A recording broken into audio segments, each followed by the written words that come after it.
I feel like this night so far has felt kind of fast-paced. Normally, we are a church that wants to come in, pause, take our time, be non-anxious, and just kind of sit and participate. And the events of Palm Sunday and through Holy Week, it's a lot of rapid movement. There was a lot of reading tonight, and there's a lot of things happening. As we put ourselves in the story, I feel like tonight there's so many things I could highlight. There's so many aspects of the text of Holy Week that I could preach on. But what I want to highlight in our short amount of time tonight is the movements of our lives and the movements of this story. There's a lot of things moving around, and I feel like if we're honest, we can find ourselves in this story where we are constantly moving in a different direction. If we place ourselves in the story of the triumphal entry, there are disciples who were ready for hostility as they come into the city. They are preparing for war in so many ways. They are expecting opposition, and yet they are met with celebration. Coming into the city, there's a crowd ready for them. There's celebration, there's shouts of Hosanna. You're the one we've been waiting for. Let's make you king. The crowd predicts victory, they predict their own independence, and the Pharisees see this happening and they begin to fear insurrection and strong oppression.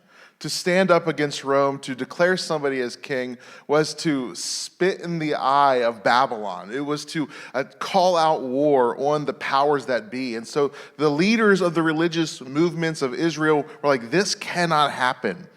And so I want to highlight a few movements throughout the text. If you look at the story of Holy Week, from the garden or from the triumphal entry to the tomb, we see all these movements. And the first one we find in this passage tonight is the representatives of Israel.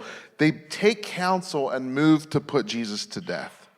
Their response to seeing shouts of Hosanna and cries of celebration, of victory, is to move toward destroying Jesus.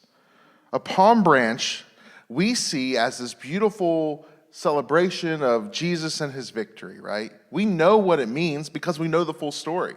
But if I were to put myself in the times of Jesus, the best picture that I can give us to think of what this represented was, think of it this way.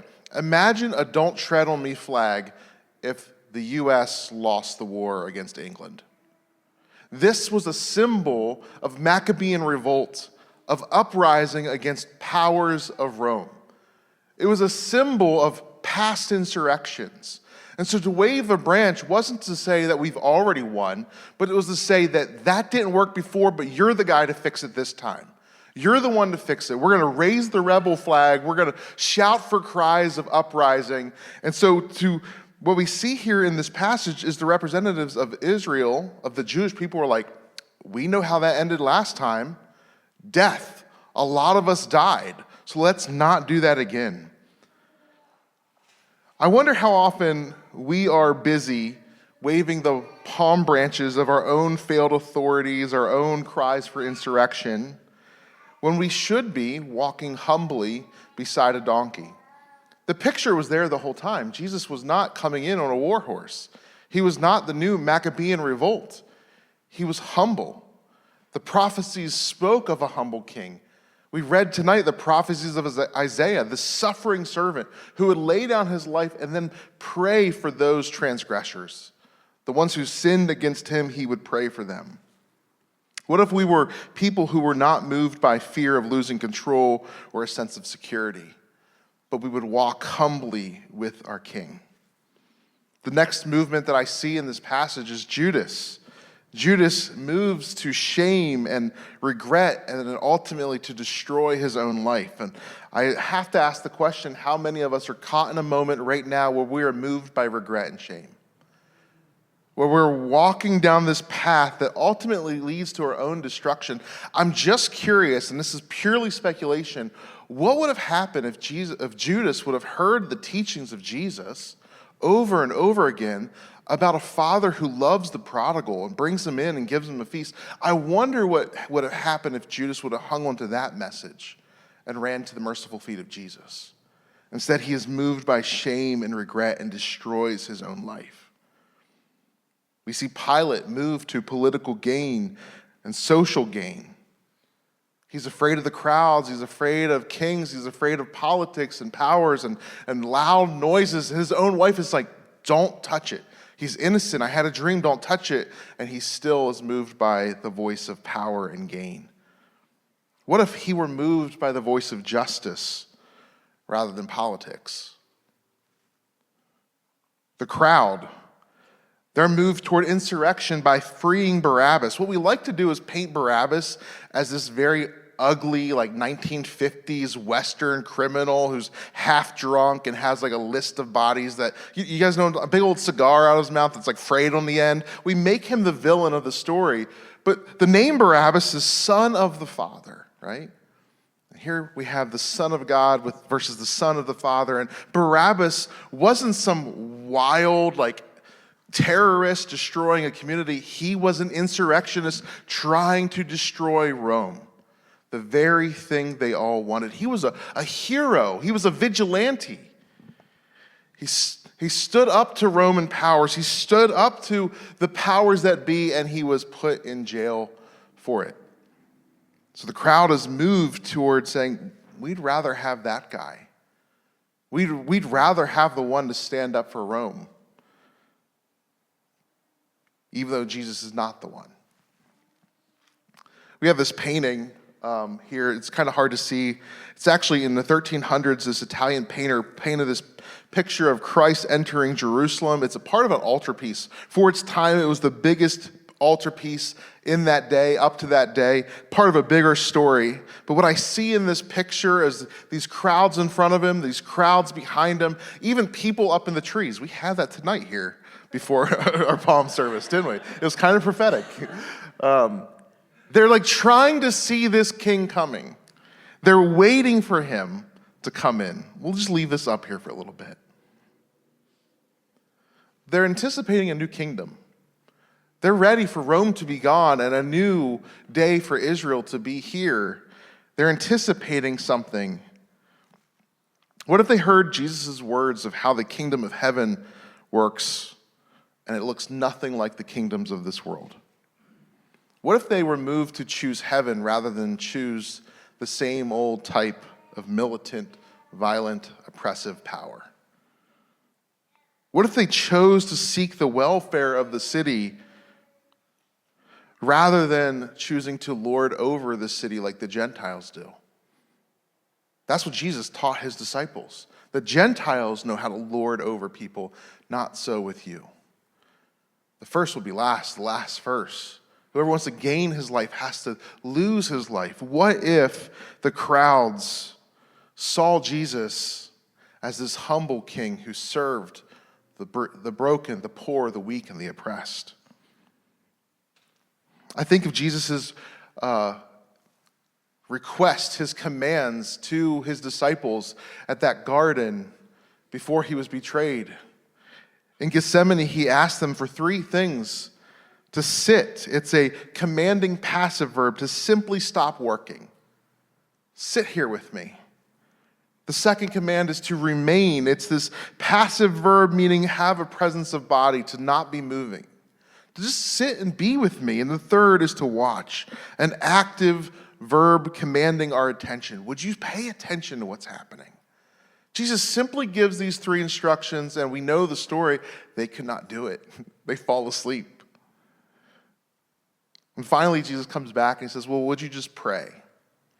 And he doesn't pray that God would change the story, that he would somehow win a big battle and that they would all sit in thrones. He doesn't say, hey, pray for our success here tonight. Pray for my protection. He says, pray that you wouldn't fall into temptation. The spirit indeed is willing, but the flesh is weak. He says, I want you to stay with me and pray that you will not be moved in the wrong direction. So we know what happens. They come to arrest Jesus, and now Peter is alert, and now Peter is moved toward war. Just like all the systems before him. Like every other kingdom before him, he moves to chop off heads, he misses and cuts off an ear, and Jesus is moved to heal. There's a lot of moving parts if we're paying attention to the story. Peter has a plan for what the Messiah will do. He has seen miracles. He saw the crowds declaring him on Palm Sunday that he is the king, he's the Messiah, and Peter is ready to move to pull the trigger and display an idea of taking the throne. He's ready for insurrection. And I wonder how many of us have fled when God did not take the action we thought he would. When Jesus quiets the disciples, they all are moved to flee. They scatter. They're moving from prayer to war to hiding. And I wonder how we respond when God doesn't step in like the war hero that we want him to be. When he says, hey, just sit and watch.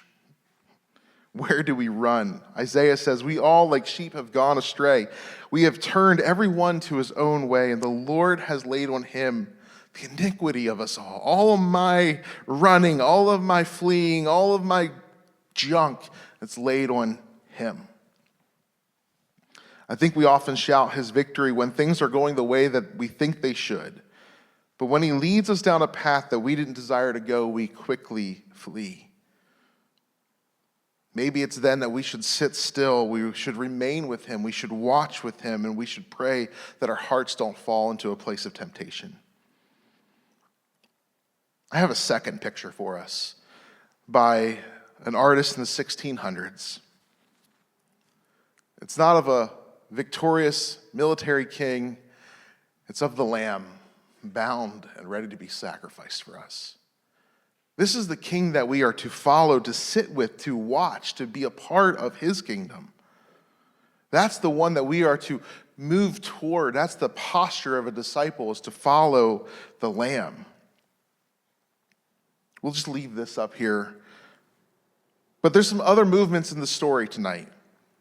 We see the soldiers are the ones that when Jesus breathes his last, it's the soldiers, these Roman militant, like they've been trained for war, they know how to keep the peace of Rome. It's the soldiers that are moved toward belief. Surely this man was the Son of God. It wasn't the scholars, it wasn't Israel, it wasn't the Pharisees, the Sadducees, it was the Roman military men who see one laying down his life and the heavens respond in some way that I don't even understand, and they say, he's the one. I don't even know the story, but he's the one. The soldiers were the ones moved toward belief. And finally, I'll highlight tonight the women of the story. The first evangelists were women. The women were the ones that continued to follow him.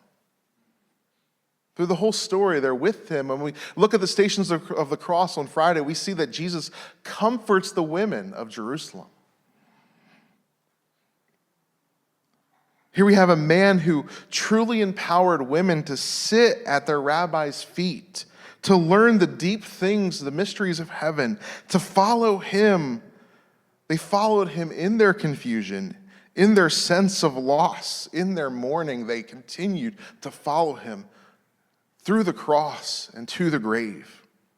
I think that we are always moving in life. We are always heading in different directions, regardless of our awareness. My question is, can we wake up and follow Jesus in his life and his suffering? Or are we stirred and moved by gain, fear, insurrection, insecurities, frustrations, all that? Are we moved by those things? There's a quote that Jared's quoted before by Annie Dillard. It says, how we spend our days is how, of course, we spend our lives. These little moments matter because we'll find ourselves moving in the wrong direction. And I think during Lent, and especially during Holy Week, this is a time for us to look at Jesus, the Lamb that was slain, and keep reminding ourselves on a daily basis, I follow the Lamb. I follow his teachings. There's a lot of noise, there's a lot of things in here and out there, but I follow his teachings, and it's not something that I just map out and plan for the rest of my life. It's something I plan every single morning and every single evening. Am I following the Lamb? Jesus says if you want to be his disciple, we must deny ourselves, pick up our cross, and follow him. We don't like to deny ourselves. We live in a society that tells us to be our true self, to be authentic selves, to do the things that make us feel right, and to deny ourselves is somehow some form of oppression. And Jesus teaches his disciples, if you want to gain your life, you lose it, and you follow me, you deny yourself. To be my disciple, you deny yourself. We love to wear crosses, but no one wants to carry one. to lay down our lives for the kingdom of God at the hands of the ever-shifting kingdoms of this world. We say, I'll follow your kingdom in the midst of all these kingdoms. It is easy to say we follow the way of Jesus, and in truth, we follow the habits, the passions, the rituals, the standards of Babylon, Rome, and every other kingdom of violence, gain, and pride. Here's the good news tonight. The good news is that he is so full of mercy and compassion that he does not flee from us when we are moved in the wrong directions. He still is with us when we are running in different ways without even recognizing the directions we're running in. As we enter Holy Week, I pray that we notice the small shifts in our directions, the small habits that form who we are and the type of king that we follow. I pray that we this week would learn to deny ourselves, take up our cross, and follow him. Amen.